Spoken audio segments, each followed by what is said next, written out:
Now, let's head to Soweto, where churches across denominations are uniting this afternoon in a march for Palestine, calling for peace and justice in the Holy Land. The South African Council of Churches marched from Pimville to Regina Mundi Church. The council is urging all South Africans to join the call for humanitarian aid for Gaza and lasting peace in the region. Newzroom Afrika's Veronica Makhoali joins us now live from Soweto. Veronica, very good afternoon to you. We are seeing those churches and just members of the community coming together, not only in prayer, but also asking for aid to be sent to the people of Gaza. Are gatherings of this nature impactful in fueling that call and heeding the call for the freedom of Palestine? Well, Katlego, I think this is essentially what the world is calling for. This is not just a South African call or a South African show of solidarity. South African, in this sense, and the communities that gathered in Soweto here today are simply just adding to the voice of the chorus that is coming from the world for a lasting peace in that region, for humanitarian aid to reach the starving children of Gaza, and really to bring an end to this war. We watched this afternoon as demonstrators marched from church to church and gathering here at Regina Mundi Catholic Church in Soweto. And it's quite significant as well that this was the place, essentially the final place for the demonstrators and the march to convey. Because of its significance in our own history, you'd know that this particular church and this site was once upon a time a sanctuary during those years of oppression. It is a symbol essentially of resilience, of defiance, and as well as solidarity.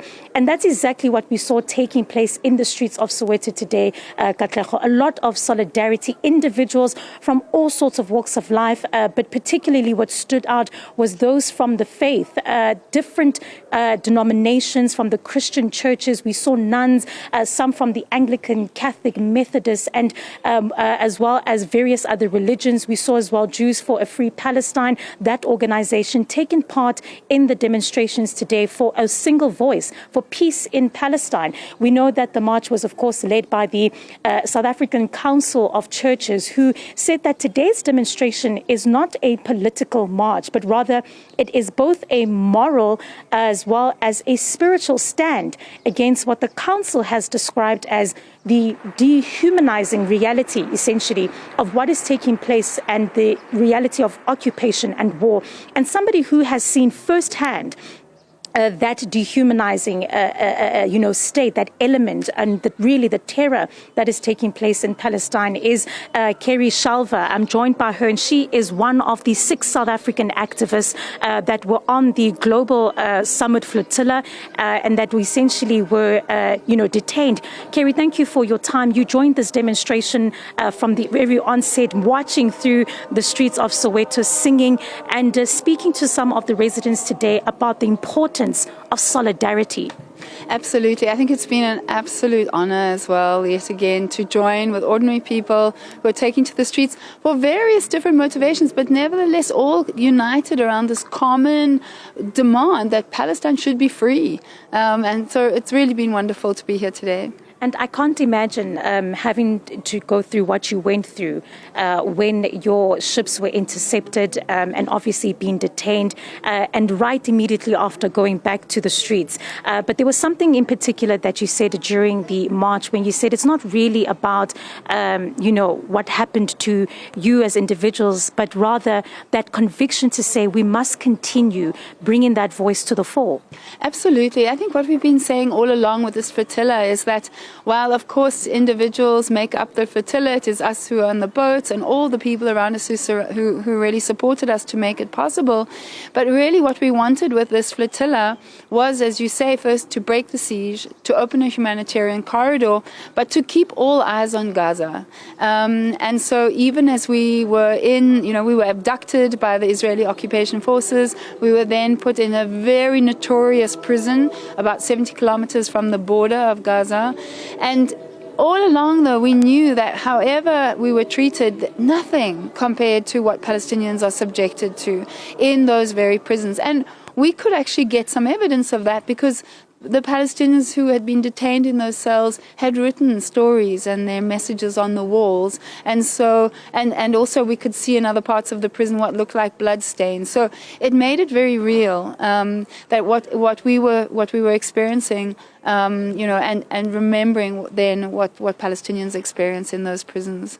And it's very clear in terms of what the marchers and the demonstrators were saying here today is that despite South Africa's stance, of course, bringing this to the fore, as you said, all eyes still on Palestine, there is still a lot more this country needs to do as well as the West. 100%. I think that, South Africa has positioned itself and has given a lot of moral leadership to the international community. But it is important for us also to see that through. And what that means is we need to make sure that we need to demand and keep demanding that there's a two-way arms embargo, that there are embargoes on trade. In South Africa's case, we need to make sure that the South African government stops the export of coal, which we know is now fueling and funding the state of Israel, both in terms of its genocide, but also beyond that. So, I think there's a lot more to be done. We've also heard calls today for the expulsion of all diplomatic representation from Israel, as well as the prosecution of South Africans who have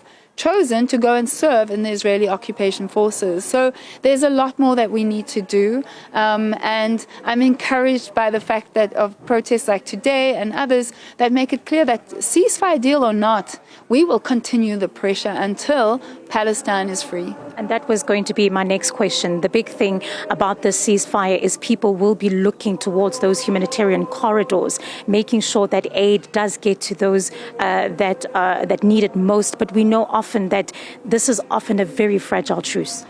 We also know from our past experiences that Israel frequently breaks ceasefire deals and is in violation of the very deals that it often has been part of reaching. So I think there's a lot of skepticism around this and the motivations. Once again, the fact that states who are guilty of war and genocide are the ones who are able to broker the deal seems absolutely unfathomable and definitely not sustainable. And so we should definitely not rest. I think we also have to be talking about Palestinians' right to return. There are so many Palestinians who are in the diaspora who've been forced to leave their countries and their country and their homes, and they have a right to return. They have a right to return to Palestine, and they have a right to their homes and their land. And this will be a project that needs to be, this will take a long time before that land is arable. We know that over 90% of homes have been destroyed in Palestine. The land has been sprayed and had bombs dropped on it that will make that land in need of huge rehabilitation before it is arable again. So we are talking about the work that will need to continue for decades, and we need to be part of that, and we need to be standing in solidarity with that. Thank you so much for your time. Carrie Shalva there, one of the 6 South African activists, but also one of the hundreds of voices that added to the chorus for peace in Palestine, for an end to this war that has already, as we know, claimed more than 60,000 Palestinian lives, and also as well a feeling from the Israeli side where more than 1,900 people have died then. And of course, marking this week on Tuesday, that anniversary of October 7th. But really what we are seeing, as you heard, the continuous pressure from the communities, from the voices, from individuals, from various faiths, that this must of course now come to an end in peace in Palestine and the rights of those Palestinian voices to be heard. Back to you. Well, Veronica Makhoali out in Soweto at Regina Mundi, thank you so much for bringing us that update.